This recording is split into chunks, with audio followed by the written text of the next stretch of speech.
आ गए आप लोग ब्लडी सत्य के एक और दिल दिला देने वाले खौफनाक एपिसोड में आप सभी लोगों का बहुत बहुत स्वागत है दोस्तों। आज मैं आप लोगों के सामने नेटफ्लिक्स में हाल ही में रिलीज हुई एक फिल्म बुलबुल के बारे में कहानी लेकर आया हूं दोस्तों मुझे यकीन है कि आप में से बहुत सारे लोगों ने ये फिल्म को नहीं देखे होंगे।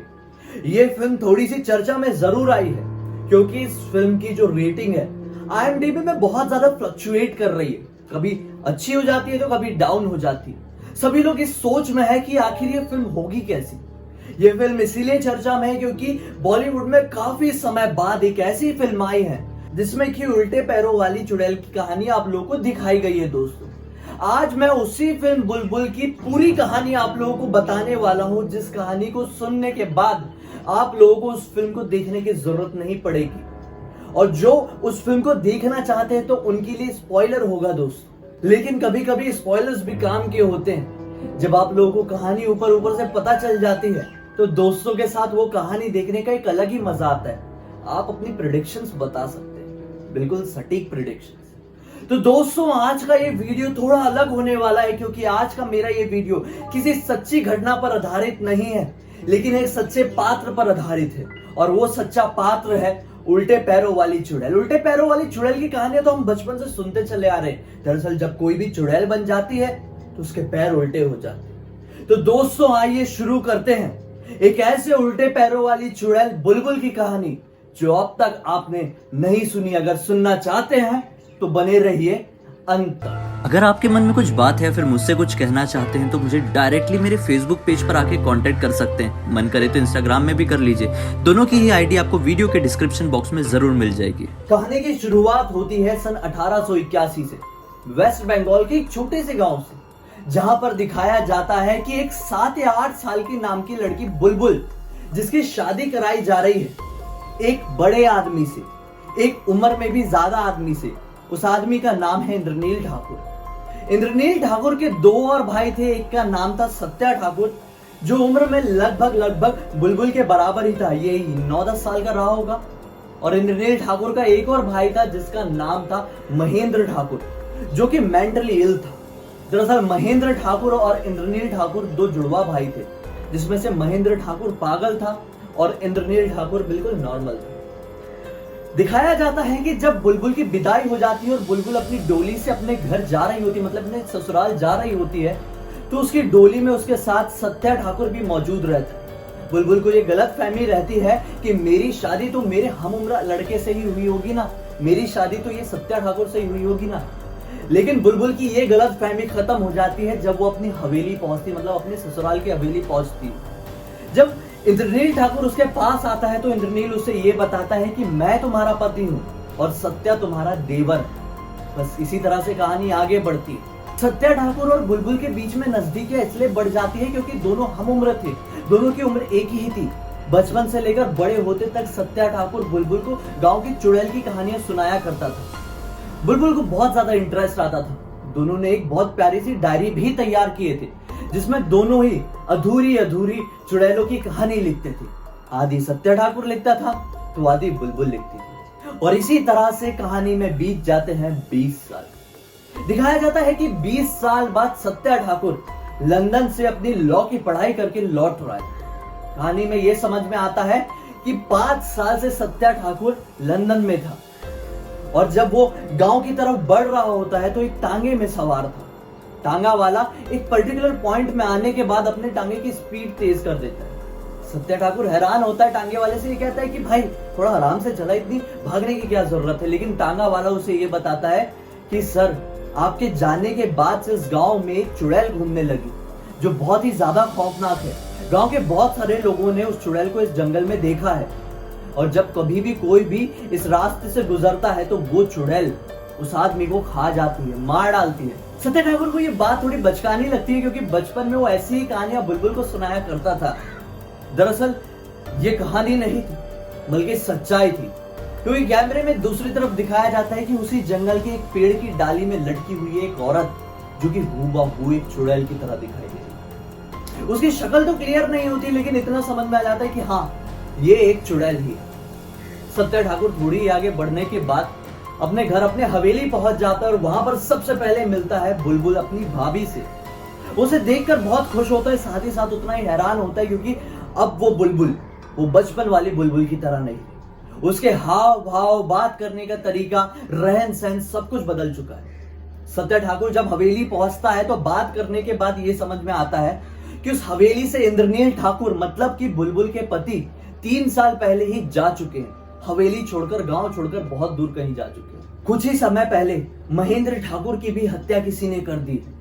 बुलबुल और सत्या ठाकुर दोनों मिलकर विनोदनी के पास मिलने जाते हैं। समझ में आता है कि विनोदनी कोई और नहीं बल्कि जो पागल ठाकुर था महेंद्र ठाकुर, उसकी पत्नी थी।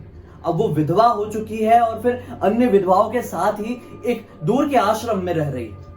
जैसे ही सत्या ठाकुर अपनी भाभी से मतलब उस पागल आदमी, उस पागल ठाकुर की पत्नी से, विनोदनी से मिलता है तो विनोदनी उसे ये बताती है कि तुम्हारे बड़े भैया को एक चुड़ैल ने मार डाला, एक ऐसे दिन मार डाला जो दुर्गा पूजा का दिन था, इसीलिए मैं भगवान पर विश्वास नहीं करती हूँ। लेकिन दूसरी तरफ वो भगवान का नाम भी जप रही होती है। तो उसका मजाक उड़ाते हुए ये जो बुलबुल थी वो ये कहती है कि भाभी जरा सोचिए ना कि आप एक तरफ माता रानी का नाम भी ले रही है और वहीं पर ये भी कह रही है कि दुर्गा पूजा के दिन ही आपके पति की किसी चुड़ैल ने हत्या कर दी। ये बात सत्या ठाकुर को भी थोड़ी अजीब लगती है क्योंकि सत्या को इस चुड़ैल के नामो निशान पर विश्वास हो ही नहीं रहा था। जब से वो गांव आया था तब से चुड़ैल चुड़ैल चुड़ैल बहुत ज्यादा सुन रहा था। इसी वजह से वो गांव के कुछ लोगों को इकट्ठा करता है और डिसाइड कर लेता है कि रात के टाइम ही वो उस जंगल में जाएगा जहां पर बहुत सारे लोगों ने कई बार चुड़ैल देखे। सत्या ठाकुर बहुत सारे लोगों की भीड़ तैयार कर लेता है और बस जब वो गांव पहुंचा था उससे कुछ ही रात बाद वहां पर उस जंगल में पहुंच जाता है। सभी लोग एक एक टुकड़ी में बढ़ जाते हैं, बहुत सारी टुकड़ियों में बढ़ जाते हैं और सत्या ठाकुर सबको अलग अलग दिशाओं में जाने के लिए कह देता है। उसमें से एक टुकड़ी में गांव का मास्टर जी होता है और दूसरी टुकड़ी में गांव का डॉक्टर सुदीप होता है। दरअसल जब ये टुकड़ी अलग अलग दिशाओं में बढ़ जाती है तो मास्टर जी अपनी टुकड़ी से अलग हो जाता है और उसे दिखाई देती है खौफनाक चुड़ैल की छवि। वो उससे बचने की कोशिश करता है लेकिन अचानक से वो चुड़ैल आकर उसके ऊपर हमला कर देती है और मास्टर जी को मार डालती है। मास्टर जी जैसे मरते मरते चिल्लाता है तो वो आवाज सबसे पहले सुदीप डॉक्टर को आती है। सुदीप डॉक्टर वो आवाज की पीछा करते करते पहुंचता है तो ये पाता है कि एक चुड़ैल वो मास्टर जी का लाश को खींचते हुए खंडर की तरफ लेके जा रही है। सुदीप डॉक्टर हिम्मत करके उस चुड़ैल का पीछा करता है तो ये पाता है वो खंडर के पीछे पहुंच के अदृश्य हो गई है। जैसे सुदीप पीछे पलट के देखता है तो ये पाता है कि पीछे से सत्या ठाकुर भी भागते उसी खंडर की तरफ आ रहा है लेकिन सत्या को कुछ दिखाई नहीं देता है। सत्या को दिखाई देता है तो सिर्फ खून से रंगा हुआ एक पंजे का निशान जो कि खंडर की एक दीवार में था। सत्या ठाकुर के मन में अजीब सा लगता है कि आखिर क्यों जहां पर सुदीप खड़ा है वहीं पर ये खून के पंजों के निशान बने हुए हैं। सत्या ठाकुर हैरानी से सुदीप से ये पूछता है कि आप तो इसी जंगल के पास में रहते हैं ना, कि आपने कभी किसी को नहीं देखा? तो सुदीप हड़बड़ाहट में कहता है कि नहीं, मैंने ना ही कभी किसी जानवर को देखा है और ना ही किसी इंसान को। वो ये बात सत्या ठाकुर से छुपा लेता है। उसी पल पीछे से आवाज आती उसी भीड़ के एक आदमी से जो कि सत्या ठाकुर का बार बार नाम पुकार रहा था। सत्या और सुदीप भागकर वहां पर पहुंचते तो ये पाते हैं कि एक बड़े से पेड़ में मास्टर जी की उल्टी लाश लटकी हुई है और उस लाश को देखकर ऐसा लग रहा है जैसे मानो किसी जानवर ने इसे नोच नोच कर खा गया। उसकी लाश को देखकर सत्या ठाकुर ये कह देता है ये काम किसी चुड़ैल का नहीं, ना ही किसी जानवर का है, बल्कि किसी इंसान का है, वो भी आदमी का है। सभी लोगों को ये बात अजीब लगती है लेकिन सत्या ठाकुर अपने इस बात में, इस बोली में अटका हुआ रहता है कि ये काम किसी ना किसी आदमी ने किया है। जब वो अपने हवेली में वापस पहुंचता है तो बुलबुल को सारी बात बताते हुए ये कहता है कि वहां पर कोई चुड़ैल नहीं बल्कि एक खूनी आदमी है। तो बुलबुल उसकी मजाक उड़ाते हुए कहती है कि आपको ऐसा क्यों लगता है कि एक आदमी ही है, ये काम किसी औरत का भी तो हो सकता है। खैर कहानी पलट जाती है और फिर दिखाया जाता है पास्ट, मतलब फ्लैशबैक की कुछ बातें। फ्लैशबैक में यह दिखाया जाता है कि बुलबुल और सत्या ठाकुर के बीच में थोड़ी नजदीकियां बढ़ती जा रही थी और यही बात इंद्रनील ठाकुर को पसंद नहीं आ रही थी और यही वजह थी। इंद्रनील ठाकुर ने अपने छोटे भाई के लंदन जाने का इंतजाम कर दिया था। सत्या भी थोड़ा एक्साइटेड था क्योंकि उसे विदेश में पढ़ाई करने का मौका मिल रहा था। लेकिन दूसरी तरफ बुलबुल पूरी तरह से टूट चुकी थी क्योंकि वो उस हवेली में किसी के भी इतने क्लोज नहीं थी जितने वो सत्या के क्लोज थी। एक दिन इंद्रनील ठाकुर बुलबुल के सामने झूठ कहता है कि मैं कलकत्ता लेके जा रहा हूं अपने छोटे भाई सत्या को। लेकिन जब कुछ दिन बाद इंद्रनील ठाकुर अपने हवेली में वापस पहुंचता है तो उसके साथ सत्या नहीं होता। बुलबुल को यह बात थोड़ी सी अजीब लगती है। बुलबुल उससे कहती है कि आपने इतनी जल्दी उन्हें छोड़ के क्यों आ गए, हमें बताना तो चाहिए था। ये सब कह के वो एक अंदर कमरे में भाग जाती है और रोती है, बिलखती है, पूरी टूट जाती है।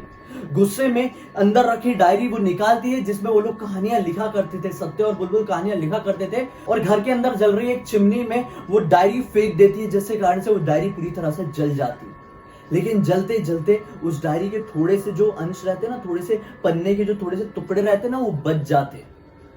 जब वहीं पर दूसरी तरफ इंद्रनील थका हारा अपने दूसरे कमरे में जाता है तो दिखाई देता है कि विनोदनी, जो कि पागल भाई की पत्नी थी, वो इंद्रनील के क्लोज आने की कोशिश कर रही है और साथ ही साथ बुलबुल के खिलाफ भड़का भी रही है। उसके भड़काने से इंद्रनील ठाकुर भड़क भी जाता है और गुस्से में वो अपने कमरे में यानी अपनी पत्नी के पास, अपनी बुलबुल के पास पहुंचता है तो ये पाता है कि उस कमरे में तो बुलबुल है ही नहीं और दूसरी तरफ चिमनी में आग जल रही है। वो ये देखता है कि उस चिमनी में डायरी जल चुकी है, लेकिन कागज से कुछ टुकड़े पड़े हुए हैं। इंद्रनील ठाकुर कोशिश करता है कि वो कागज के टुकड़े को उठाए और देखे कि आखिर उसमें लिखा क्या है। तो बदकिस्मती से उस कागज के टुकड़े में बुलबुल और सत्या ठाकुर लिखा रहता है। और फिर बस गुस्से में आग बबूला होकर इंद्रनील ठाकुर बाथरूम में पहुंच जाता है, जहां पर एक बाथ टब में बुलबुल नहा रही होती है। उसे खींचते हुए बाथ टब से निकालता है और उसके पैर में बेतहाशा एक लोहे की छड़ से वार करता है और इतना मारता है कि उसके पैर पूरी तरह से डैमेज हो जाते हैं। वहीं पर कट्टू दिखाया जाता है कि गांव का एक डॉक्टर जिसका नाम था सुदीप, वो बुलबुल की पूरी तरह से देखभाल करता है। वो सभी लोगों से ये कह देता है कि कुछ भी हो जाए बुलबुल के पैरों में हाथ मत लगाना, इसके पैर पूरी तरह से डैमेज हो चुके हैं, और ये कहकर थोड़ी दवाई देकर अपने घर को निकल जाते हैं। लेकिन रात के वक्त जो पागल ठाकुर था, महेंद्र ठाकुर, जो कि बुलबुल का देवर था, सेकंड नंबर वाला देवर, वो उससे कमरे में पहुंचता है। वो बहुत सारी पागल सी हरकतें करता है और उसके साथ मोलेस्टेशन करता है, जिसके कारण वो दर्द से बहुत ज्यादा चीखती है, चिल्लाती है और फिर धीरे धीरे करके उसकी सांसें उखड़ जाती है, क्योंकि उसे इतनी ज्यादा चोट आई थी, उसे इतना ज्यादा मारा गया था कि वो दर्द को बर्दाश्त नहीं कर पा रही थी और अपनी जान गंवा देती है। जिसे देखकर महेंद्र ठाकुर थोड़ा घबरा जाता है, उसे उठाने की बहुत कोशिश करता है, लेकिन वो नहीं उठती है और वो भागते भागते दूसरे अपने कमरे में अपनी पत्नी विनोदिनी के पास चले जाता है और विनोदिनी उसे शांत रहने के लिए कहती है। लेकिन दूसरी तरफ अचानक से हमें काली माता की छवि दिखाई देती है और एक घनी रात एक खूनी लाल रात में बदल जाती है। एक चांद जो अब खून की तरह बदल गया। दूसरी तरफ अचानक से बुलबुल के अंदर फिर से सांसें आ जाती है और वो बहुत जोर से चीखते हुए उठती है, जैसा कि मानो कि काली माता ने फिर से बुलबुल को जीवन दान दे दिया।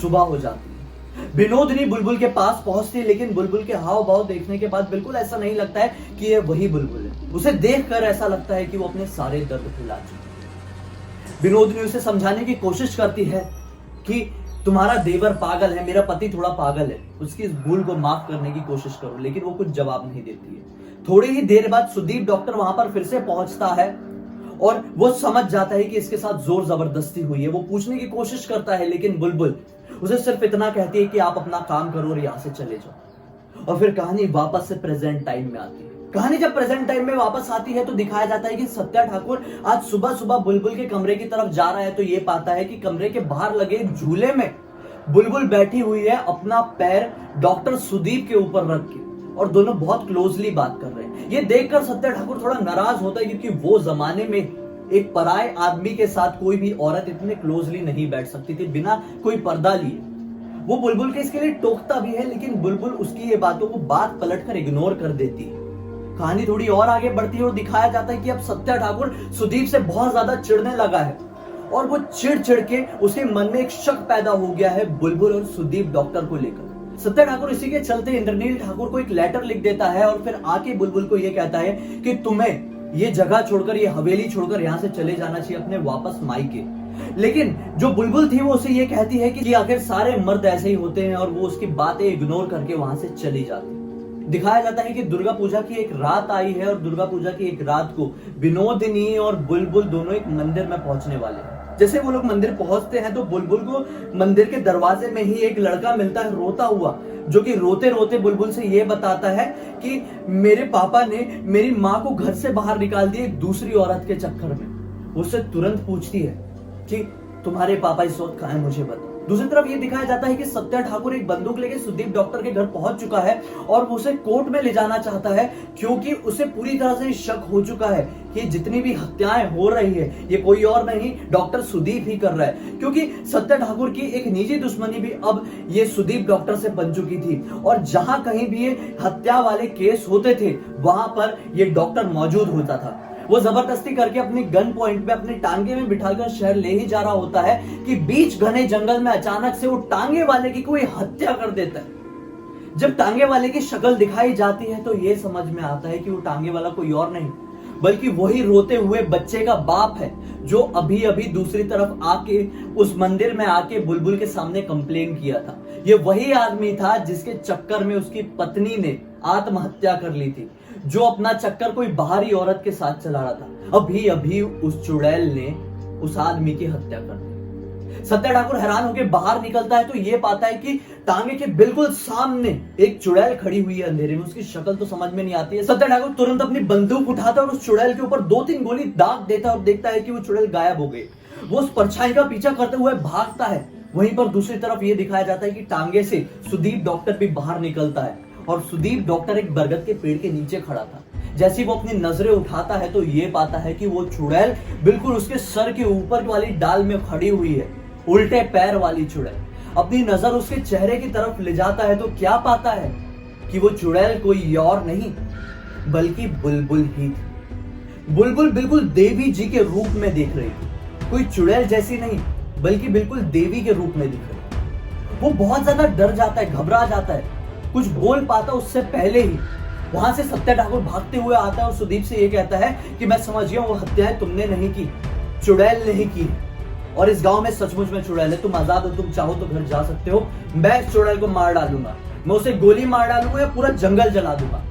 सुदीप उसे रोकने की बहुत कोशिश करता है क्योंकि अब सुदीप समझ चुका था कि कोई और नहीं, ये बुलबुल का ही काम है। वो बोलने की बहुत कोशिश करता है लेकिन सत्या ठाकुर बिल्कुल भी नहीं सोचता है और फिर धीरे धीरे करके वो पूरे जंगल में आग लगा देता है। दिखाया जाता है कि बुलबुल जैसे तैसे करके अपने आप को बचाने की कोशिश करती है, एक पेड़ से दूसरे पेड़ की तरफ छलांग मारने की कोशिश करती है लेकिन वो जंगल की आग से बच नहीं पाती है और फिर आखिरकार अपनी जान गंवा देती है। लेकिन जैसे वो अपनी जान गंवाती है तो सुदीप डॉक्टर बहुत जोर से चिल्लाता है, बड़ी बहू।